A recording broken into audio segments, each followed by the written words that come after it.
ready to give your Costco pool a refresh or prep it for the off-season. Let's make draining it a breeze. First, gather your essential gear. You'll need a submersible pump.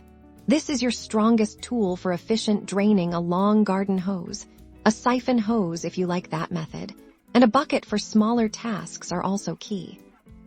Step 1. Position your submersible pump. Make sure it's fully submerged in the deepest part of the pool if you're using a siphon. Set that up according to its instructions, and ensure it's positioned correctly to start the flow. Step 2. Connect your discharge hose. Attach one end of your garden hose securely to the pump's outlet. The other end should be directed to a safe drainage area, far from your home's foundation, and where the water won't cause erosion or flooding. Think storm drain, a lower part of your yard, or even a designated municipal drain if allowed in your area.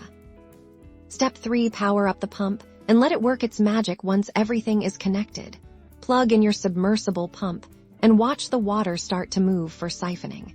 Ensure it's drawing water from the pool and discharging it consistently.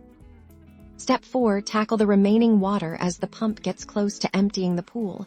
You might have a bit of water left. Use a wet vacuum or even buckets to remove this last bit, ensuring the pool floor is as dry as possible. Step 5. Inspect and clean with the pool drained.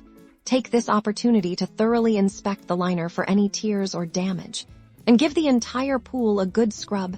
This is also the perfect time for any deeper maintenance or repairs.